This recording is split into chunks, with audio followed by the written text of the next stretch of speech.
Bismillahirrahmanirrahim. Assalamu alaikum. Welcome back to my channel. तो first of all before going to the main topic पहले मैं पता होना चाहिए कि हेल्दी फूड अगर आप ले रहे हैं तो आपके बॉडी के जितने भी ऑर्गन्स हैं वो अच्छे से परफॉर्म करेंगे, अपने फंक्शंस को नॉर्मल परफॉर्म करेंगे। हेल्दी फूड ही हेल्दी न्यूट्रिएंट्स प्रोवाइड करते हैं जो कि हेल्दी लाइफ के लिए ज़रूरी होते हैं। तो हमारा जो आज का टॉपिक है, आज हम डिस्कस कर रहे हैं एसिड रिफ्लक्स डिजीज़ यानी कि मैदे की तसाबियत। उसकी क्या रीजंस होती हैं, क्या कॉन्सिक्वेंसेस, सारी चीज़ें देखते हैं। ये होती क्या कंडीशन है, इसमें जो आपके स्टमक में एसिड प्रोड्यूस हो रहा होता है वो बैकअप चला जाता है इनटू द एसोफेगस में ड्यू टू डिफरेंट रीजंस। तो जो कॉमन सिम्टम्स इसमें मेनली सीन किए गए हैं एसिड रिफ्लक्स डिजीज़ में, वो मोस्टली पेशेंट सफ़र करते हैं heart burn, burning sensation, dry cough, bloating, vomiting या सोर थ्रोट वगैरह। ऐसे कुछ कॉमन सिम्टम्स हैं जो पेशेंट्स में सीन होते हैं जो एसिड रिफ्लक्स डिजीज़ से सफ़र कर रहे होते हैं या मैदे की तजाबियत जिन लोगों में होती है। एक स्टडी हुई है जिसके अकॉर्डिंग पाकिस्तान में कुछ एक हॉस्पिटल बेस्ड स्टडी है, कुछ हॉस्पिटल्स में प्रेवलेंस रेट ऑफ देखा गया इस डिज़ीज़ का। तो जो अकॉर्डिंग टू स्टडी था 20-24% पेशेंट इससे सफ़र कर रहे थे, प्रेवलेंस रेट जो कि पाकिस्तान का करंट स्टडीज़ के अकॉर्डिंग है। और ओवरऑल वर्ल्ड में भी, ग्लोबली में ये कॉमन प्रॉब्लम है। और कॉमन प्रॉब्लम होने की रीज़न यही है कि एक लाइफस्टाइल डिजीज़ है जो कि आपकी लाइफस्टाइल को भी इम्पेयर करती है। उसके साथ साथ अगर इसको मैनेज टाइम पर ना किया जाए तो ये सीवियर कॉम्प्लिकेशंस की तरफ आपको लेके चली जाती है, डिफरेंट और अदर सीवियर डिजीज़ की रीज़न बनता है। Acid reflux disease is a lifestyle disease. जैसे कि मैंने पहले बताया, लाइफस्टाइल डिजीज़ ये कैसे है, जो लोग ज़्यादातर फास्ट फूड, प्रोसेस्ड फूड्स का इंटेक करते हैं, टू मच स्ट्रेस लेते हैं या स्मोकिंग वगैरह करते हैं, तो उन लोगों में ये डिज़ीज़ कॉमनली फाउंड होती है। यही कॉमन रीजंस हैं जो इसकी रीज़न बनती हैं एसिड रिफ्लक्स डिजीज़ की। तो आज जो हम डिस्कस करेंगे, बेसिकली हम कुछ फूड्स को डिस्कस करेंगे जो कि एसिड रिफ्लक्स डिजीज़ के लिए वर्स्ट होते हैं, और उसके साथ साथ कुछ ऐसे फूड्स को भी डिस्कस करेंगे जो कि एसिड रिफ्लक्स डिजीज़ के लिए बेस्ट होते हैं। तो उनको वन बाय वन हम विद रीजंस डिस्कस करेंगे। अब वर्स्ट फूड्स में अगर हम देखें तो हमारे पास इसमें फास्ट फूड आ जाता है, कैफ़ीन का इंटेक आ जाता है, चॉकलेट्स, उसमें इसके अलावा डिफरेंट स्पाइसेस और सिट्रस फ्रूट्स। अब इन फ्रूट्स ये सारे जो फूड ग्रुप्स हैं ये वर्स्ट क्यों है एसिड रिफ्लक्स डिजीज़ के लिए, इसके बिहाइंड डिफरेंट रीजंस हैं, डिफरेंट फिनोमेनाज हैं, डिफरेंट रीजंस हैं कि ये कैसे जाके इस कंडीशन को और वर्स्ट कर सकते हैं, इसके सिम्टम्स को कैसे ट्रिगर कर सकते हैं और कंडीशन को और सीवियरिटी की तरफ लेके जा सकते हैं अगर फूड का इंटेक एसिड रिफ्लक्स डिजीज़ वाले पेशेंट्स करेंगे। मैदे की तजाबियत में बेसिकली होता ही क्या है, सारा एक स्मूथ मसल ही है, उसका थोड़ा सा है कि वो ज़्यादा ही रिलैक्स हो जाता है जितना कि रिलैक्स नहीं होना चाहिए।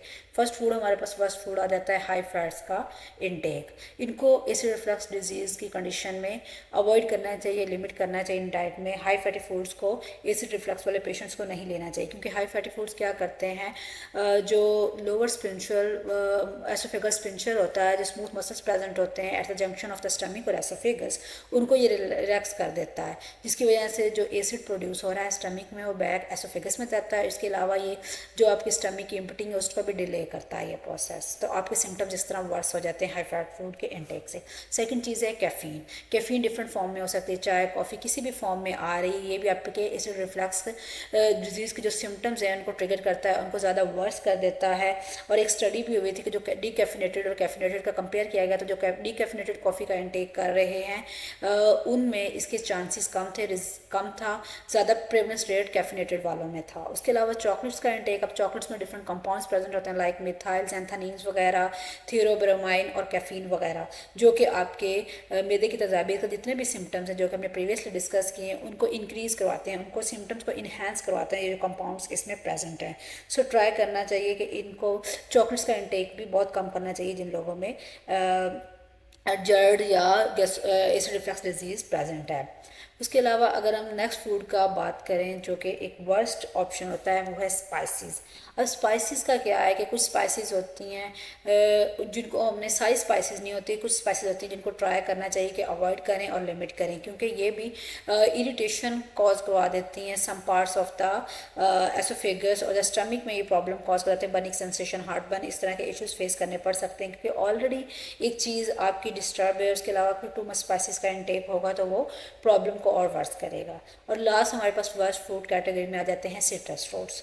अब सिट्रस फ्रूट्स जैसा कि पाइनएप्पल, ग्रेप फ्रूट आ जाता है, लाइम, लेमन, ऑरेंजेस और पोटैटोस वगैरह, ये सारी चीज़ें अवॉइड करनी चाहिए उनको, क्योंकि ये भी जर्द के या मैदे की तजाबियत के जितने भी सिम्टम्स हैं उनको वर्स कर सकते हैं। इनको ट्राई टू अवॉइड करना चाहिए, क्योंकि इनमें कुछ एसिड्स प्रेजेंट होते हैं, वो उसके आपकी कंडीशन को और वर्स कर सकते हैं। सो बेस्ट है कि इस फूड ग्रुप को वैसे ही डाइट से अवॉइड कर दिया जाए, डिफरेंट और फूड्स को चूज़ कर लिया जाए जो कि सिट्रस से बिहाइंड जा रहे हैं। उसके अलावा अब नेक्स्ट हैं 5 बेस्ट फूड्स जो कि एसिड रिफ्लक्स डिजीज़ के लिए एक अच्छा ऑप्शन होते हैं। और ये एक अच्छा ऑप्शन होने के साथ साथ ना तो आपके सिम्टम्स को ये वर्स करेंगे फूड्स, और उसके साथ साथ आपके जितने भी एसिड रिफ्लक्स डिजीज़ के सिम्टम्स हैं उनको ये रिलीव करने में भी हेल्प आउट करेंगे, आपकी डिज़ीज़ की इम्प्रूवमेंट करेंगे, आपका जितना भी मैदे की तजाबियत का इशू हो चुका है उसको रिजॉल्व करने में ही हेल्प आउट करेंगे इन डिफरेंट वेज़ में। उसके अब डिफरेंट वेज़ को हम वन बाय वन रीजंस को डिस्कस कर लेते हैं कि कैसे कैसे ये उसके लिए बेनिफिशियल वर्क करेंगे। अब इन फूड्स में हमारे पास जिंजर जैसे कि आ जाता है, ओट मील, योगर्ट वगैरह, प्रोटीन्स का इंटेक और डिफरेंट फ्रूट्स और वेजिटेबल्स का इंटेक। तो इनको हम अब डिटेल में देखते हैं कि कौन से वेजिटेबल्स, कौन से फ्रूट्स और प्रोटीन है तो प्रोटीन के कौन से ऑप्शंस अडॉप्ट करने चाहिए इस रिफ्लक्स डिजीज़ पेशेंट्स को। फर्स्ट ऑफ ऑल आ जाता है जिंजर। जिंजर की डिफरेंट मेडिसिनल प्रॉपर्टीज़ होती हैं, ये एंटी इन्फ्लेमेटरी नेचर होता है, तो इन प्रॉपर्टीज़ की वजह से जितने भी इरिटेशंस के इश्यूज़ आ रहे हैं डाइजेस्टिव ट्रैक्ट में उनको ये इंप्रूव करेगा। इसको बेस्ट वे कंज्यूम करने का एक तो टी फॉर्म में आ जाता है, अगर टी फॉर्म में आप इसको कंज्यूम नहीं करना चाहते तो च्यूइंग कर सकते हैं, इसको जस्ट उसका एक स्लाइस लें, उसको च्यू करें, तो ये एक बेस्ट ऑप्शन है। आपके जितने भी सिम्टम्स हैं ये उनको रिलीव करने में हेल्प आउट करेगा एसिड रिफ्लक्स डिजीज़ के। उसके बाद अगर हम जिंजर के बाद देखें तो हमारे पास सेकंड ऑप्शन इसमें आ जाता है ओट मील। अब ओट मील एक हेल्दी ब्रेकफास्ट ऑप्शन है। बेसिकली डिफरेंट स्टडीज़ में देखा गया है कि जो मैदे की तजाबियत का इशू है वो सुबह को नाश्ता लेने के बाद ही लोगों में ज़्यादा सीन किया गया है। तो उसका रीज़न क्या होता है कि वो अर्ली मॉर्निंग जो भी इंटेक कर रहे होते हैं उसमें अपने वो बैड ऑप्शन को अडॉप्ट कर लेते हैं, लाइक डोनट्स वगैरह और प्रोसेस्ड आइटम्स को ले रहे होते हैं इन मॉर्निंग में। तो ये एक अच्छा ऑप्शन है कि एक हेल्दी ब्रेकफास्ट है, उसको रिप्लेस कर देंगे अगर वो बैड ऑप्शन को एक हेल्दी ऑप्शन के साथ, तो ये उनमें जितने भी सिम्टम्स हैं उनको रिवील करने में हेल्प आउट करेगा, और जितने भी सिम्टम्स शो हो रहे हैं मैदे की तजाबियत के बैड चॉइसेस की वजह से वो भी नहीं होंगे। उसके बाद ओट मील के बाद अगर हम नेक्स्ट ऑप्शन को देखें जो कि बेस्ट फूड कंसीडर किया जाता है मैदे की तजाबियत के लिए, उसके जितने भी सिम्टम्स हैं, काफ ब्लॉटिंग, बर्निंग सेंसेशन, उन सारी चीज़ों को रिवील करने में हेल्प पड़े। उसमें आ जाता है योगर्ट। योगर्ट एक सूथिंग एजेंट के तौर पर एक्ट करता है, जितनी भी इरिटेशन आपके एसोफेगस डाइजेस्टिव ट्रैक में हो रही हैं उसमें as a soothing agent act करेगा, उसको इम्प्रूव करेगा, उसके बाद सपोर्ट करेगा ओवरऑल डाइजेस्टिव ट्रैक को, और एक एक्सीलेंट सोर्स है योगर्ट। इसमें प्रोटीन्स भी हैं, प्रोबायोटिक्स भी हैं, और उसके अलावा प्रोबायोटिक्स भी हैं, तो ये आपकी बाउल मूवमेंट को भी अच्छा कर रहा है, आपके जितने भी इश्यूज़ हैं, जितने भी सिम्टम्स हैं उनको भी रिवील कर रहा है, और डाइजेस्टिव ट्रैक को भी सपोर्ट कर रहा है। उसके बाद फोर्थ फूड आता है लीन प्रोटीन्स। लीन प्रोटीन्स मीन्स के आपने वो प्रोटीन्स चूज़ करनी है, अडॉप्ट करनी है अपने डाइट में जो कि लो इन फैट होंगी। जैसे कि प्रीवियस डिस्कस किया कि फैटी फूड्स आपके जो स्मूथ मसल्स हैं उनको ज़्यादा रिलैक्स कर देते हैं जितना कि उनको रिलैक्स नहीं होना चाहिए, जिसकी वजह से आपका एसिड जो है वो स्टमक से मूव बैक कर देता है इनटू द एसोफेगस में, और आपको उस केस में बर्निंग सेंसेशंस वाली फीलिंग आती है। तो लीन प्रोटीन्स ऑप्शंस लाइक उसमें एग्स वगैरह आ जाते हैं, ऐसे ऑप्शंस अडॉप्ट करने चाहिए। उसके बाद फ्रूट्स एंड वेजिटेबल्स, तो फ्रूट्स में देखें तो एक वाटरमेलन एक बेस्ट ऑप्शन है। इसमें कोई एसिड्स ऐसे नहीं पड़ते, इसमें वाटर कंटेंट ज़्यादा होता है। उसके अलावा ऐसे फ्रूट्स को चूज़ करना है जो कि ज़्यादा इरिटेटिंग ना हो, लाइक हमने सिट्रस फैमिली पूरी कोई इसमें अवॉइड करना है। Citrus family